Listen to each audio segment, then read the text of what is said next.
Bismillahirrahmanirrahim. Assalamualaikum warahmatullahi wabarakatuh. Jumpa lagi dengan saya di Abil Maiwa Channel. Jadi teman-teman, channel ini adalah merupakan channel pendidikan tempat kita berbagi tentang aplikasi pendidikan, Microsoft Office, serta tips dan triks komputer.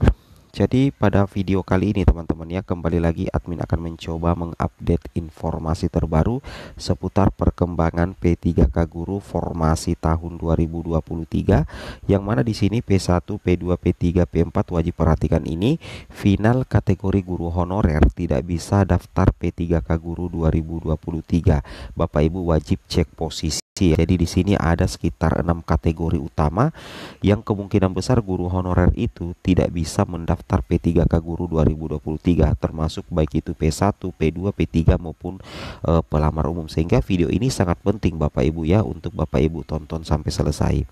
Tapi sebelum kita lanjut, bagi rekan-rekan guru yang baru pertama kali mampir di channel ini, jangan lupa tekan tombol subscribe-nya dan aktifkan lonceng notifikasinya agar setiap hari Bapak Ibu bisa mendapatkan update informasi terbaru seputar perkembangan P3K Guru.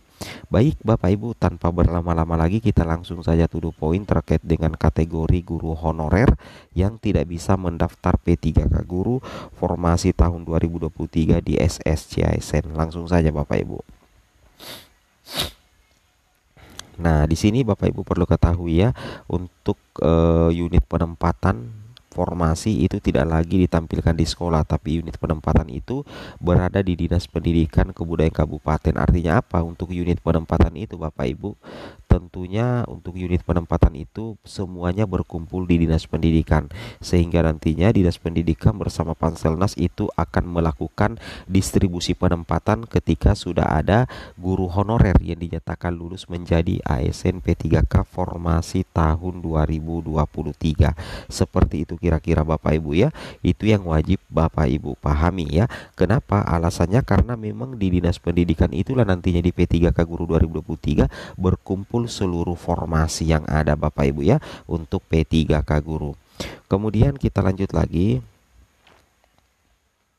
Nah, Bapak Ibu bisa memperhatikan di sini, ini adalah contoh ilustrasi ya, prioritas pengisian formasi berdasarkan urutan kategori pelamar.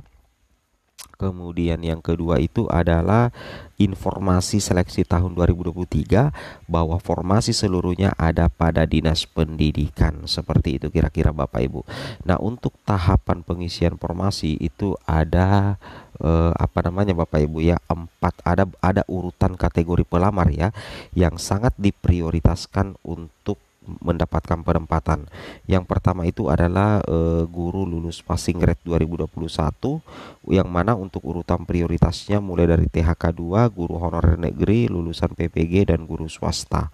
Kemudian jika masih tersedia kebutuhan formasi, maka lanjut tes cat observasi untuk P2, dan jika masih tersedia formasi maka tes cat observasi lagi untuk guru honorer yang terdata di Dapodik minimal 3 tahun ke atas. Dan jika masih tersedia formasi lagi, maka akan ada tes cat UNBK untuk pelamar umum. Itu yang harus Bapak Ibu pahami.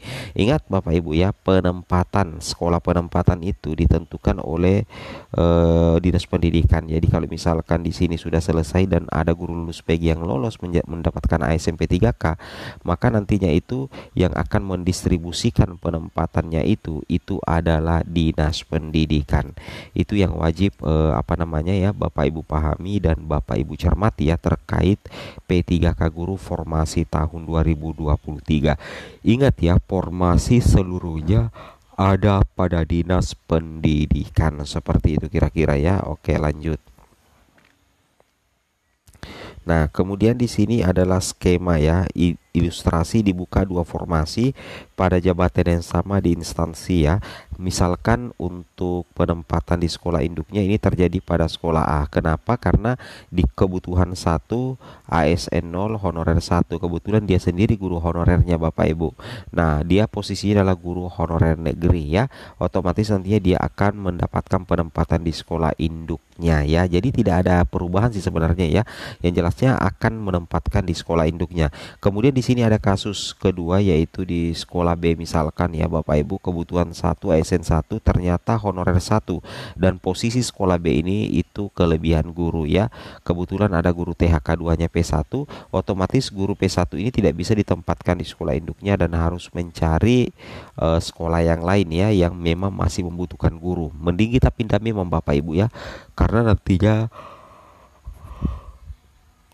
itu akan berdampak terhadap karir dan tunjangan Bapak Ibu ya, logikanya seperti itu ya. Dan untuk tahapan pengisian formasi itu dilakukan berdasarkan urutan kategori pelamar sepanjang kebutuhan dan formasi tersedia, mulai dari guru lulus passing grade 2021, THK 2, honorer negeri minimal 3 tahun ke atas, lulusan PPG dan non ASN, yang mana untuk guru lulus PG 2021 itu dimulai dari THK 2, kemudian guru honorer negeri, PPG, dan guru swasta. Seperti itu kira-kira Bapak Ibu ya. Kemudian kita lanjut lagi untuk informasi inti daripada pemberitaan ini.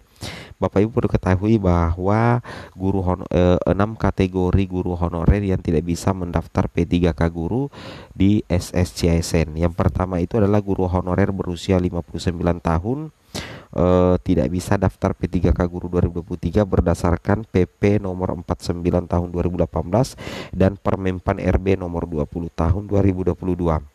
Kemudian yang kedua adalah pelamar P1, P2, P3, P4 formasinya tidak diusulkan Pemda. Jadi formasinya itu tidak diusulkan oleh Pemda ya. Jadi pelamar P1, P2, P3, P4 formasinya itu tidak diusulkan Pemda. Jadi otomatis kalau formasi tidak diusulkan oleh Pemda, maka otomatis P1, P2, P3, P4 yang ada di daerah ini itu bakalan susah untuk diangkat menjadi ASN P3K guru, karena memang formasi tidak ada. Kenapa formasi tidak ada? Karena formasi itu tidak diusulkan oleh pemerintah daerah. Seperti itu kira-kira Bapak Ibu ya.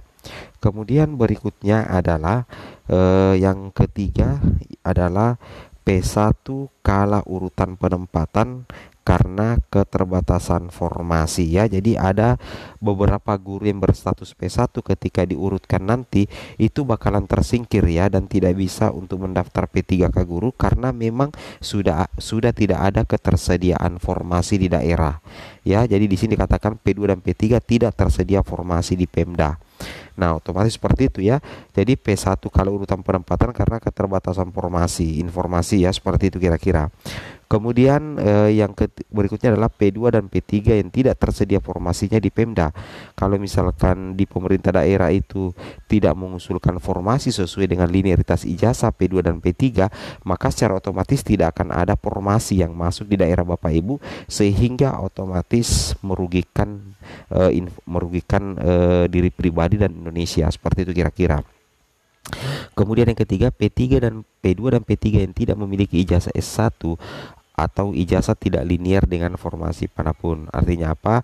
Ada pelamar P2 dan P3 yang sudah lama honor tapi ternyata belum berijazah S1. Otomatis posisinya itu tidak bisa mendaftar P3K guru. Nah, atau misalkan ada ijazah tapi tidak linear dengan formasi dari manapun yang sudah diusulkan oleh pemerintah daerah. Maka kalau kondisi seperti itu, Bapak Ibu tidak akan bisa melakukan resume. Kemudian guru honorer yang tidak terdaftar sama sekali di Dapodik. Kalau misalkan ada guru honorer yang sudah lama mengabdi, ternyata dia memandang remeh dan ternyata Bapak Ibu ya, istilahnya tidak terdaftar di Dapodik, maka Bapak Ibu tidak bisa melakukan pendaftaran P3K ya di tahun 2023 karena guru honorer ini tidak terdaftar sama sekali di Dapodik ya. Oke, semoga bermanfaat. Assalamualaikum warahmatullahi wabarakatuh.